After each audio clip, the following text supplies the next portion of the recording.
தமிழகத்திலே இயற்கை விவசாயம் சார்ந்த முன்னெடுப்புகள், பழங்கள் காய்கறிகளுடைய உற்பத்தி, நஞ்சில்லாத உணவு, பல்வேறு முன்னோடிகள் கூட இதற்கென்று ஒரு சிறப்பான முன்னெடுப்பை எடுத்தார்கள். நம்மாழ்வார் அவர்களுடைய இயற்கை விவசாயத்தில் அந்த முறைகளினால் ஈர்க்கப்பட்டு பல்லாயிரக்கணக்கான இளைஞர்கள் இயற்கை விவசாயத்தின் பக்கம் திரும்பினார்கள். இவ்வாறு இயற்கை விவசாயம் என்பது மதிப்பு கூட்டலோடு சேர்ந்து, அதிலும் நேற்று ஃபுட் ப்ராசஸிங் மினிஸ்ட்ரியோட தஞ்சாவூர் அந்த சென்டர் கூட அவங்களோட ரொம்ப அழகான ஸ்டால் எல்லாம் கூட போட்டிருந்தாங்க. இன்னும் இந்த பகுதியில் உற்பத்தி ஆகின்ற பொருட்களை பற்றியெல்லாம் மிக ஆர்வத்தோடு அதை பற்றியெல்லாம் இன்று உலகமே தெரிந்து கொள்ளக்கூடிய அளவிற்கு ஒரு முக்கியத்துவத்தை பிரதமர் மோடி அவர்கள் இயற்கை விவசாயிகளுக்கு, இயற்கை விவசாயத்திற்கு கொடுத்திருக்கிறார். அதற்காக தமிழகமும் அதுவும் கோவை வந்திருந்து இந்த முன்னெடுப்பினை வேகப்படுத்தி இருக்கக்கூடிய பிரதமர் மோடி அவர்களுக்கு எங்களுடைய நன்றியை தெரிவித்துக் கொள்கிறோம். விவசாயிகளுடைய வருமானத்தை இரட்டிப்பாக்க வேண்டும் என்றால் பல்வேறு விதமான முயற்சிகளை இந்த நாடு மேற்கொள்ள வேண்டியிருக்கிறது. இந்த நாட்டிலே கூட ஒரு சில இடங்களில் வற்றாத ஜீவநதிகள், மற்றொரு புறம் விவசாயத்திற்கு ஆதாரமான இருக்கக்கூடிய நீர் பற்றாக்குறையால் அல்லலுறும் விவசாயிகள் என்று பல்வேறு தரப்பில் இருக்கக்கூடிய விவசாயிகளுக்கு கூட அவர்களுடைய வாழ்க்கை தரத்தை உயர்த்துவதற்காக அரசாங்கம் எடுத்திருக்கக்கூடிய முன்னெடுப்புகளோடு இப்போது இயற்கை விவசாயம் சார்ந்த முன்னெடுப்பு என்பது மிகுந்த உதவிகரமாக இருக்கும். நேற்றிலிருந்து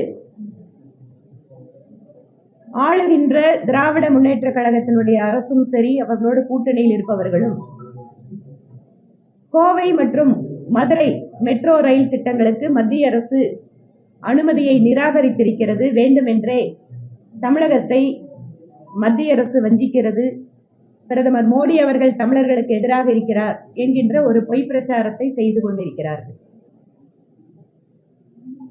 கடந்த 14ஆம் தேதி மத்திய அரசு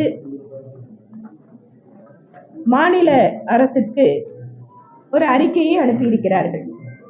அதுல ரொம்ப வசதியா திராவிட முன்னேற்ற கழகம் எப்பவுமே அறகுற செய்தியை, அது பொய் செய்தியை மக்களிடம் ஒரு பரபரப்பை உருவாக்குவதற்காக செய்வதில் தேர்ந்தவர்கள் என்பதில் எந்த சந்தேகமும் கிடையாது. அரசாங்கத்தை எப்படி அறகுறையா நடத்துறாங்களோ அதே மாதிரி டெல்லியிலிருந்து வந்த அறிக்கையை கூட அரைகுறையாக எடுத்துக்கொண்டு வேண்டுமென்றே பிரதமர் மோடி அவர்களுக்கு களங்கம் கற்பிக்கின்ற விதத்திலே பொய் பிரச்சாரத்தை மேற்கொண்டிருக்கிறார்கள். ஒரு மெட்ரோ ரயில் ஒரு நகரத்திற்கு வர வேண்டும் என்றால் 2017 பாலிசியின்படி சில வரையறைகள் உண்டு. இப்போ உதாரணத்துக்கு கல்லூரியில மனு போடுறோம் அப்படின்னா +2ல பாஸ் பண்ண சர்டிபிகேட்டை வைக்கணும்.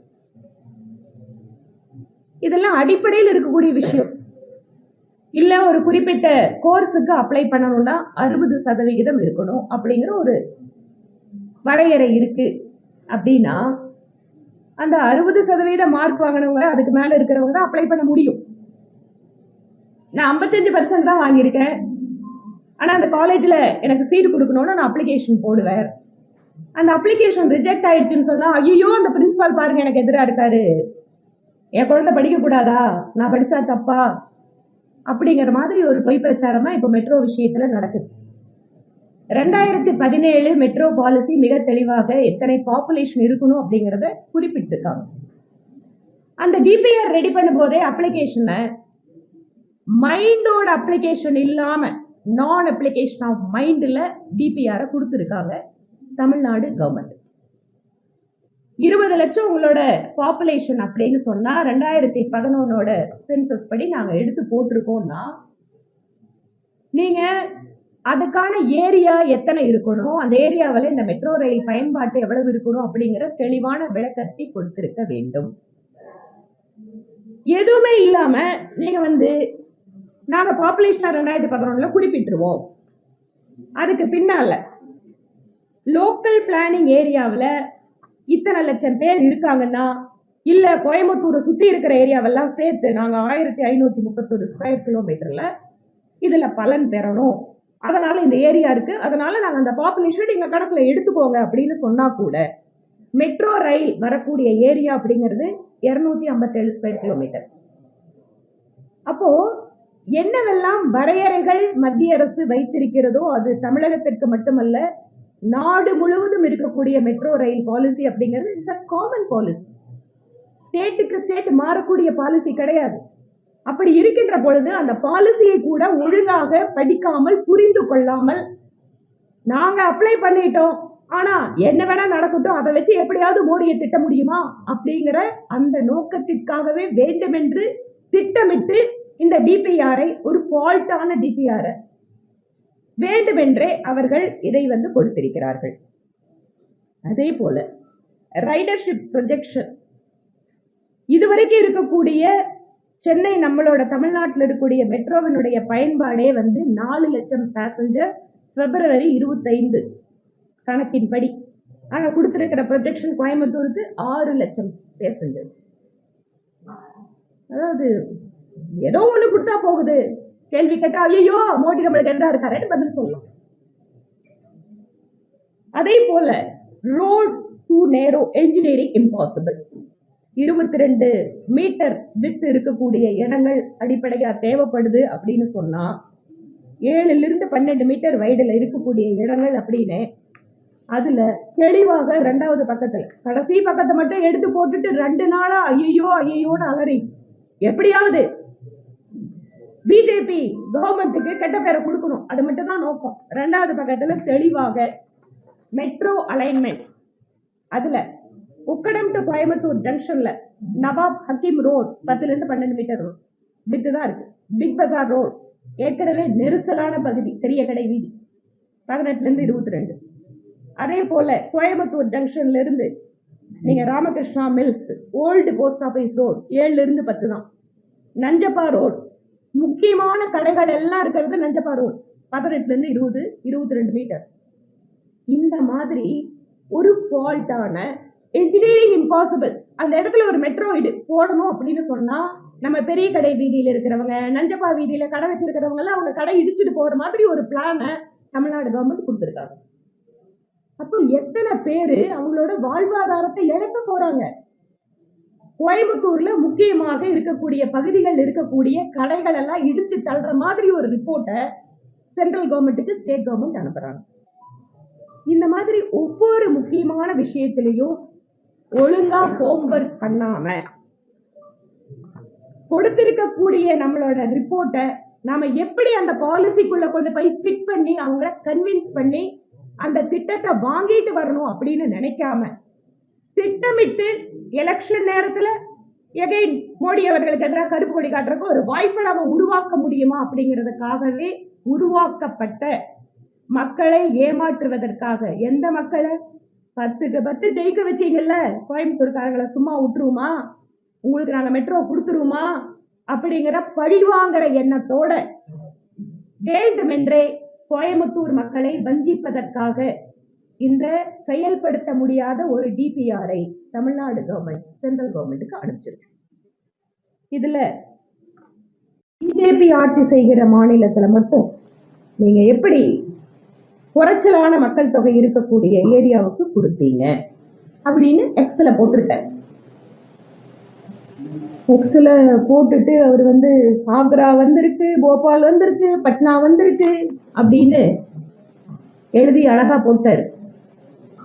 ஆனா அதுக்கு பின்னால கொஞ்சமாவது ஏன் அதுக்கு கொடுத்துருக்காங்கிறத அவங்க புரிஞ்சுக்கணும். பேப்பரா எழுதி கொடுத்தா அதை அப்படியே எடுத்து கொடுத்துட்டு என்ன பண்றதுங்க? ஏன் ஆக்ராவுக்கு கொடுத்துருக்காங்க? Tourism exception. மக்கள் ஒரு இடத்துல வாழ்றது அப்படிங்கிற பாப்புலேஷன் ஒண்ணு, அந்த இடத்துக்கு வேற இடங்கள்ல இருந்து சுற்றுலாக்காகவோ வியாபாரத்துக்காகவோ வரக்கூடிய மக்கள் தொகை என்பது வேறு. அப்போ யூபி கவர்மெண்ட் என்ன பண்றாங்க, ஆக்ராவோட ஒரிஜினல் மக்கள் தொகை, வாழக்கூடிய மக்கள் தொகை அப்படிங்கிறது குறைச்சலா இருந்தா கூட 17.6 லட்சம் இருக்கு.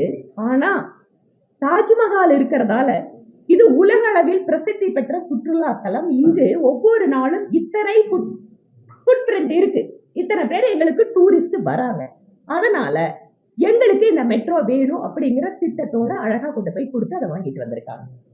போபால், ஏன் போபாலுக்கு கொடுக்கணும்? ஸ்டேட் கேபிட்டலுக்கும் நான் கேபிட்டலுக்கும் வித்தியாசம் இருக்கு. ஸோ கேபிட்டல் அப்படிங்கிற ஒரு டெபினேஷனுக்குள்ள போபால் போனதால அவங்க அந்த வரையறைக்குள்ள அந்த திட்டத்தை எடுத்துட்டு போய் மத்திய அரசு கிட்ட அனுமதி வாங்கியிருக்காங்க. பட்னால மக்கள் தொகை குறைச்சல். ஆனா அவங்க என்ன பண்ணாங்க, இந்த மெட்ரோவை பக்கத்துல இருக்கிற முனிசிபாலிட்டியோட சேர்த்து அவங்க கனெக்ட் பண்ணாங்க.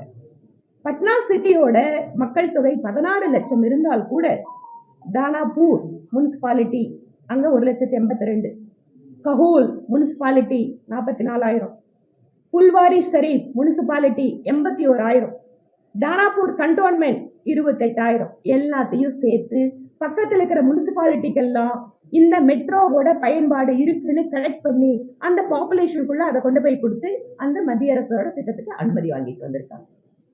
இந்த ஹோம்ஒர்க் எதையுமே பண்ணாம 60 மார்க் வாங்கினாதான் காலேஜ்ல அட்மிஷன் அப்படிங்கிறதுல நான் முன்னாடியே சொன்ன மாதிரி நான் 55 தான் 50 தான், ஆனா எனக்கு காலேஜ்ல சீட்டு கொடுக்கணும், எனக்கு சீட்டு கொடுக்கலையா காலேஜ் எனக்கு எதிராக இருக்கு. இந்த மனநிலையோடு திமுக அரசு கோயம்புத்தூருக்கு துரோகம் செய்ய வேண்டும் என்பதற்காகவே இந்த மாதிரி ஒரு நாடகத்தை நடத்தி கொண்டிருக்கிறார்கள். பாரதிய ஜனதா கட்சி கோவை மக்களுக்கு நாங்கள் கொடுக்கின்ற வாக்குறுதி என்பது போராட்டம் நடத்துகின்ற நாடகம் நடத்துகின்ற அரசு வீட்டுக்கு போனதுக்கு பின்பாக 2026 தேசிய ஜனநாயக கூட்டணி அரசு அமைந்ததற்கு பின்பாக இன்றைய எதிர்க்கட்சி தலைவர் திரு எடப்பாடி பழனிசாமி அவர்கள் முதலமைச்சராக வந்ததற்கு பின்பாக கோயம்புத்தூருக்கு மெட்ரோ ரயில் திட்டத்தை நாங்கள் கொண்டு வருவோம்.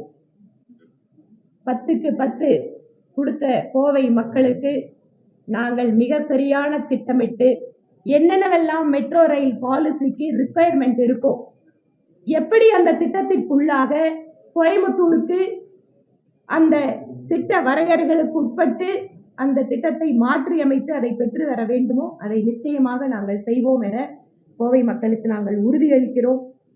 தமிழ்நாட்டுக்கு மோடி அவர்கள் என்ன செஞ்சாரு, அவங்க சொன்ன ஒரு திட்டத்தை சொல்லுங்க அப்படின்னு இன்று காலையில திமுகவோட ஆர்ப்பாட்டத்துல அங்க இருக்கக்கூடிய தலைவர்கள் பேசுறதெல்லாம் சொன்னாங்க. கோயம்புத்தூர் இன்னைக்கு ஸ்மார்ட் சிட்டி, 1000 கோடி ஸ்மார்ட் சிட்டி திட்டங்கள். நாட்டிலேயே அதிகமாக ஸ்மார்ட் சிட்டி திட்டங்களை வாங்கிய மாநிலம் தமிழ்நாடு. 12 ஸ்மார்ட் சிட்டி தமிழ்நாட்டுக்கு மட்டும் மோடி அவர்களால் கொடுக்கப்பட்டது. இன்னைக்கு கோயம்புத்தூர் சுற்றி 7 குளம் எல்லாம் சீரமைக்கப்பட்டு இன்று அதிகமாக குளங்களை வைத்திருக்கக்கூடிய நகரமா நம்ம நகரம் இருக்குன்னா மோடி அவர்கள் கொடுத்த ஸ்மார்ட் சிட்டி திட்டம் காரணம். தமிழ்நாட்டில் மட்டும் 12 மெடிக்கல் காலேஜ், 11 மெடிக்கல் காலேஜ் குறைந்த காலத்துல ஒரு வருஷத்துக்குள்ள 11 மெடிக்கல் காலேஜுக்கு அனுமதி கொடுக்கப்பட்ட மாநிலம் என்றால் அது தமிழ்நாடு தான். இந்தியாவிலேயே வேற எந்த மாநிலத்துக்கும் 11 மெடிக்கல் காலேஜ் ஒரே நேரத்துல கொடுக்கல.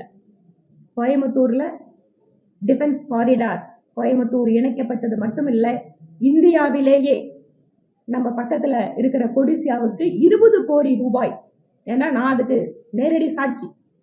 இந்தியாவிலேயே டிஃபென்ஸ் இன்னோவேஷன் ஹப் என்பது கோயம்புத்தூரில் தான் உள்ளது. மோடி அவர்கள் தான் கொடுத்தார்.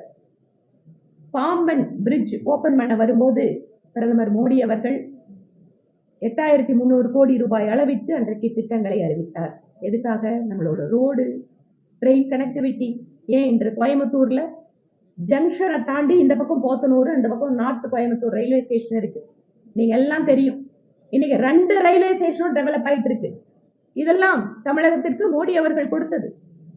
12 லட்சம் குடும்பங்களுக்கு அனைவருக்கும் வீடு திட்டத்தில் தமிழகத்தில் வீடு கட்டி கொடுக்கப்பட்டிருக்கு. எல்லாருமே ஏழை மக்கள் இன்னைக்கு ஒரு நல்ல வீட்டுல குடியிருக்காங்க. நம்முடைய விவசாயிகள், ஏழை விவசாயிகளுக்கு இதுவரை 12,000 கோடி ரூபாய் நேரடியாக அவர்கள் வங்கி கணக்கிலே தமிழ்நாட்டு விவசாயிகளுக்கு கொடுக்கப்பட்டிருக்கு. ஏர்போர்ட், திருச்சியோட நியூ டெர்மினல் தமிழ்நாட்டுக்குள்ளதான் இருக்கு. அதையும் மோடி அவர்கள் தான் கொடுத்திருக்கிறார். இந்த மாதிரி இன்னும் ரோடு, ட்ரெயின், போர்ட் டெவலப்மெண்ட், இந்த மாதிரி 77 மாடர்னைஸ் ரயில்வே ஸ்டேஷன் ட்ரெயின்ல மட்டும் கொடுத்திருக்கிறது மோடி அவர்கள் தமிழ்நாட்டுக்கு. அது மட்டுமல்ல, 2004 இருந்து 14 வரை திமுக அங்கம் வகித்த யூபிஏ அரசாங்கம் என்ன தமிழகத்திற்கு 10 வருட காலம் கொடுத்தார்களோ அதை விட 3 மடங்கு அதிகமான நிதியை பிரதமர் மோடி அவர்கள் தமிழகத்திற்கு கொடுத்திருக்கிறார். அதனால என்ன கொடுத்தாருன்னா கொஞ்சம் கொடுக்கறத சரியாக தமிழக மக்களுக்கு எடுத்துட்டு போகணும் அப்படிங்கிற எண்ணம் இருந்தால், அல்லது மத்திய அரசாங்கத்தோடு என்னவெல்லாம் திட்டங்களை தமிழ்நாட்டு மக்களுக்கு நாம வாங்கி கொடுக்கலாம் அப்படிங்கிற உண்மையான அக்கறை இருந்திருந்தால், நேற்று பிரதமர் வந்திருக்கின்ற பொழுது ஒரு புரோட்டோகால் படி மாநிலத்தோட முதல்வர் நேரில் கூட வந்து பேசியிருக்கலாம். எலெக்ஷன் நெருங்கிட்டு இருக்கு, திருப்பியும் மோடி அவர்களுக்கு எதிராக நாம தமிழ்நாட்டு மக்களை திசை திருப்பலாம் அப்படிங்கிற டிராமாவுக்காக திமுக அரசு இந்த மெட்ரோ ரயில் திட்ட விவகாரத்தில் இரட்டை வேடம் போட்டுக் கொண்டிருக்கிறார்கள். கடுமையான நிர்வாக சீர்கேடு. இன்று காலையில கூட ஜிஹெச்ல ஒரு ஸ்கூல் கேர்ள் வந்து இறந்திருக்கு. பள்ளி கல்வித்துறையில கல்வியில் சிறந்த தமிழ்நாடு அப்படின்னு கூட்டம் நடத்துறாங்க, தங்களுக்கு தாங்களே பாராட்டு தெரிவிச்சிருக்காங்க. ஆனா ஸ்கூல்ல படிக்கிற குழந்தைங்களுக்கு பாதுகாப்பு இல்லை. ஸ்கூல்ல படிக்கிற குழந்தைங்களுக்கு இருக்கக்கூடிய மன அழுத்தம், அங்கு ஆசிரியர்கள் பற்றாக்குறை, இன்ஃப்ராஸ்ட்ரக்சர்ல இருக்கக்கூடிய கடுமையான குறைபாடுகள், இவற்றையெல்லாம் மறைக்கிறதுக்காக நல்ல பெரிய ஹால், ஏசி ஹால் எடுத்து சினிமாக்காரங்களெல்லாம் கூப்பிட்டு கல்வியில் சிறந்த தமிழ்நாடுன்னு டிராமா போட்டிருக்காங்க. சட்டம் ஒழுங்கு ஒவ்வொரு நாளும் கொலை, கொள்ளை, திருட்டு, வழிப்பறி அதிகமாயிட்டே வர்றத அரசாங்கமே ஒத்துக்குது. பெண்களுக்கு எதிரான குற்றங்கள் 3 மடங்கு அதிகரித்திருக்கிறது. இதுவும் மாநில அரசை ஒப்புக்கொள்கிறது. இன்று தமிழகத்தில் பெண்களுக்கு எதிரான குற்றங்கள், குழந்தைகளுக்கு எதிரான குற்றங்கள் மிக அதிக அளவில் அதிகரித்திருக்கிறது. இந்த கோபத்தை எல்லாம் மக்கள் கிட்ட இருந்து திசை திருப்புறதுக்காக வழக்கம் போல மோடி அவர்கள் தமிழ்நாட்டுக்கு எதிராக இருக்காரு, தமிழர்களை வஞ்சிக்கிறாரு. வேஷ்டி கட்டிட்டா போதுமா, திருக்குறள் சொல்லிட்டா போதுமா?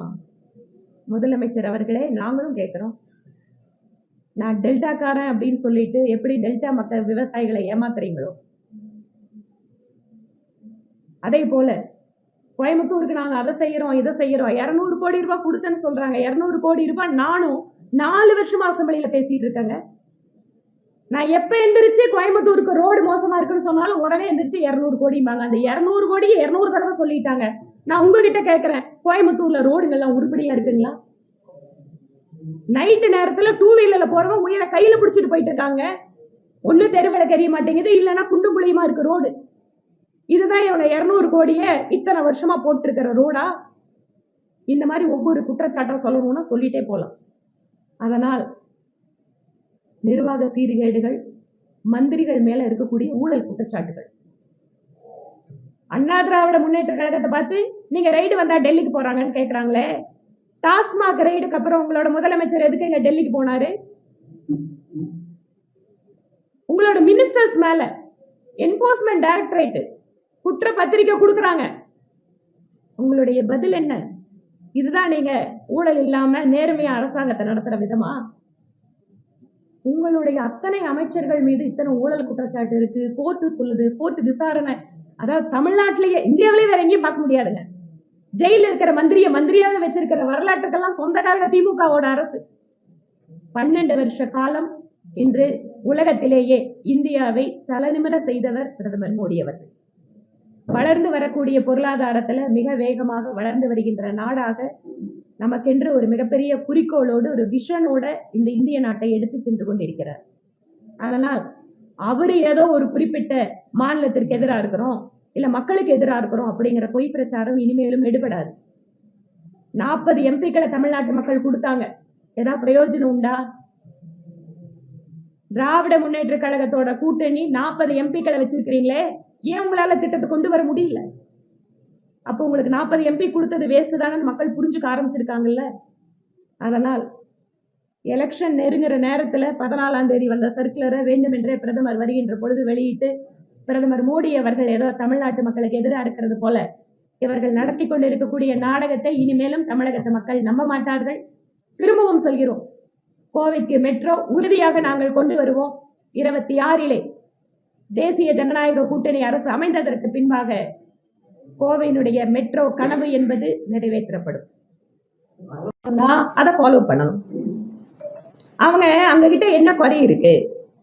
ஒரு ஃபைலை கொண்டு போய் கொடுக்குறீங்க அப்படின்னு சொன்னா normally any state government official நம்ம பார்ப்போம் அவங்களோட செக்ரட்டரியோட அண்டர் செக்ரட்டரியோட என்ன டாக்குமெண்ட் அதில் டெஃபிஷியன்சி இருக்கு இல்ல வேற என்ன உங்களுக்கு வேணும் தாராளமா கேட்கலாம். ஏன் கடந்த பட்ஜெட் கூட்டத்தொடரின் போது நான் சொல்றேன், கடந்த பட்ஜெட் கூட்டத்தொடரின் போது கூட ஒரு ஃபைல் அனுப்பிச்சோன்னா என் வேலை முடிஞ்சதுன்னு யாரும் கை கழுவ முடியாதுங்க. இல்ல உள்ள நடக்கிற இந்த சர்க்குலர் என்னன்னு என்ன தெரியும்? கொடுத்திருக்கிற சர்க்குலரைவே லாஸ்ட் பேஜ் எடுத்து வெளியில கொடுக்குறாங்கன்னா அப்ப உள்ள நடந்த என்ன கம்யூனிகேஷன் இருக்குன்னு எனக்கு எப்படிங்க தெரியும்? இன்ஃபேக்ட் நம்மளோட நிதித்துறை அமைச்சர் திரு தங்கம் தென்னரசு அவர்கள் சட்டப்பேரவையில இதை குறிப்பிடுகின்ற பொழுது எனக்கு நான் பேசின ரெக்கார்டு இருக்கு. நான் கேட்கிறேன், உங்களுக்கு மத்திய அரசாங்கத்திலே இதில் இந்த விஷயத்தில் ஏதேனும் உதவி வேண்டும் என்றால் செய்வதற்கு நான் தயாராக இருக்கிறேன். எந்த இடத்துல உங்களுக்கு ஸ்டக்கா இருக்குன்னு சொல்லுங்க, நான் ஹெல்ப் பண்றோம் அப்படின்னே நாங்க பேசணும். ஏன் அப்போ உங்களுக்குள்ள இருந்த நடந்த இந்த கம்யூனிகேஷன் அப்படிங்கறது எங்களுக்கு அவுட் சைடர் தெரியாது. நீங்க வேணா அதை அபிஷியலா வெளியில எடுத்து சொல்ல சொல்லி கேட்கிறோம். இப்ப நான் கேட்கிறேன், சொல்லுங்க இடையில என்ன குறை வந்தது என்ன கேட்டிருப்பாங்க. இதெல்லாம் வந்து தமிழ்நாடு கவர்மெண்ட்டுக்கு தான் தெரியும். சில சிட்டியோட ப்ராஜெக்ட் வந்து 5 months எல்லாம் முடிச்சிட்டாங்க. ஆனா இது 15 months எடுத்துட்டாங்கன்னா அது என்ன வந்து அதுதான் சொல்றேன். இதுக்கு நடுவுல என்ன கம்யூனிகேஷன் அங்கிருந்து வந்துச்சு, இவங்க என்ன கொடுத்திருக்காங்க டீடைல் எங்க கிட்ட இல்ல. அந்த கவர்மெண்ட் தான் சொல்லணும். எத்தனை பொரிய அவங்க கேட்டு அனுப்பிச்சாங்க, எந்தெந்த தேதியில செக்ரட்டரி கம்யூனிகேட் பண்ணியிருக்காரு அப்படிங்கறதெல்லாம் அவங்களோட இன்டர்னல் ஃபைல் சர்க்குலர் நோட்டிங் அதெல்லாம் தெரிஞ்சாதான் நான் பதில சொல்ல முடியும்.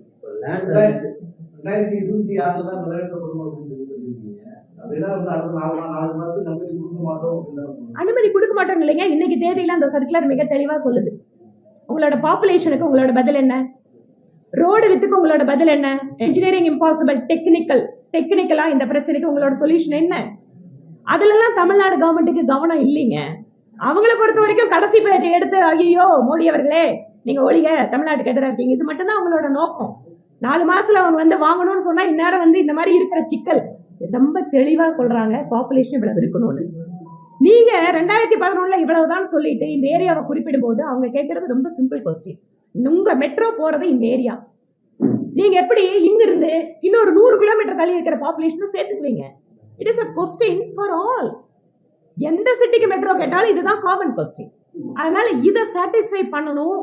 இல்ல கோயம்புத்தூருக்கு என்ன பெருமை இருக்கு, இங்க வந்து ஒரு முக்கியமான வேகமாக வளர்ந்து வரக்கூடிய நகரம், தென்னிந்தியாவிலேயே நம்பர் 1 இடத்துல 2 tier சிட்டில நாம இருக்கோம்.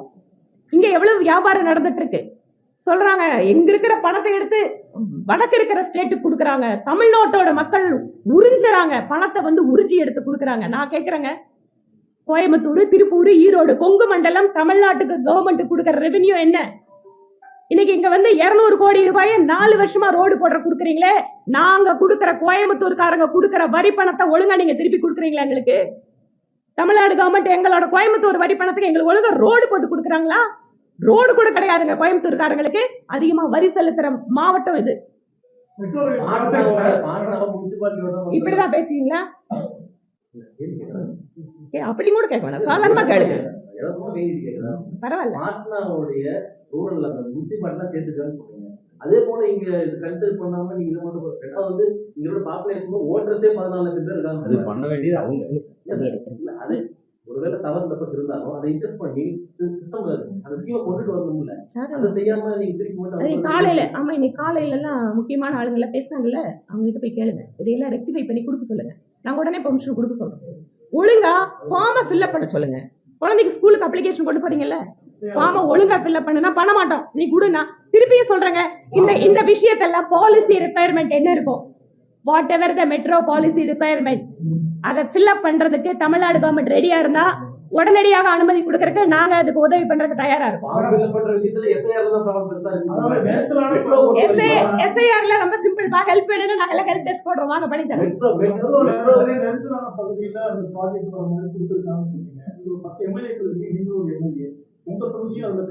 என் தொகுதி தான் அதிகமா இருக்கு. இல்லைங்க, எங்கிட்ட இது வரைக்கும் எதுவும் கேட்கல. அது மட்டும் இல்ல, மெட்ரோ ரயில் சம்பந்தமா நான் ஏதாவது ஒரு கேட்கணும் அப்படின்னா Tamil Nadu government Coimbatore metro rail ப்ராஜெக்டுக்காக ஒரு ஆபீஸ் கூட இது வரைக்கும் இங்க செட்டப் பண்ணல. இவங்களோட ஜென்யூன் பாருங்க, ஜென்யூனஸ் பாருங்க. உண்மையாவே இவங்க ஜென்யூனா கோயம்புத்தூருக்கு மெட்ரோ கொடுக்கணும்னு நினைக்கிறாங்களா? இது வரைக்கும் மெட்ரோ ரயிலுக்கு ஒரு ஆபீஸ் கூட கொடுக்காம இருக்காங்க. இது வரைக்கும் நாங்க இங்க 10 எம்எல்ஏ எத்தனை பேர் கேட்டது தெரியல. பட் குரு இங்க பாருங்க, நான் என்ன சொல்றேன், நீங்க டிபிஆர் நீங்க தயார் பண்றீங்கல்ல, டிபிஆர் மக்கள் கிட்ட கருத்து கேக்குறீங்கல்ல, ஏன் எங்களோட மக்கள் பிரதிநிதி எங்கள்கிட்ட கூப்பிட்டு கேட்டிருக்கலாமே. அப்படி இல்லைங்க, தாராளமா ஏதாவது ஒரு இடத்துல நான் திருப்பியும் சொல்றேங்க, நீங்க கேட்டோம்னா நான் சொன்னாலும் உதவி பண்றேன்னு. அட திருப்பியும் சொல்றேங்க, மெட்ரோ ரயில் ப்ராஜெக்ட் எழுதுறது நானா அதிகாரியா? நான் பண்ணிட்டு இருக்கேன். கோயம்புத்தூர் மெட்ரோவுக்கு என்னோட முதல் பேச்சு சட்டப்பேரவையில, கோயம்புத்தூர் மெட்ரோ முதல் பேச்சு. தமிழ்நாடு கவர்மெண்ட் எங்கிட்ட வேணா அதிகாரத்தை கொடுக்க சொல்லுங்க. இன்னும் 4 மாசம் தானே அதிகாரத்தை கொடுக்க சொல்லுங்க. அதிகாரம் என்ன?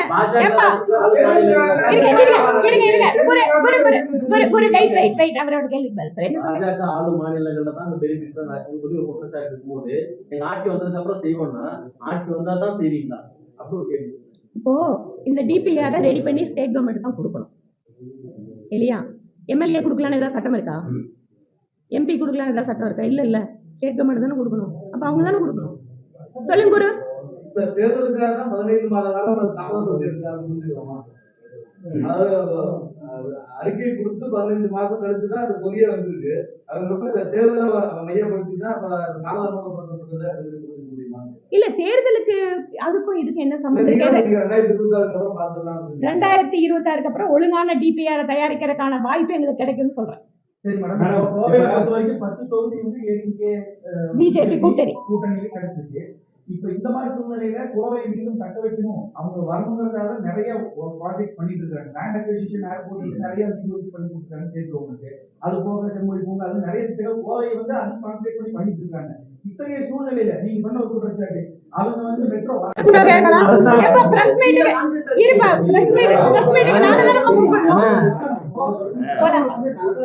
தம்பி சன் நியூஸ்க்கு இன்னைக்கு ஒண்ணு கிடைக்கலையா?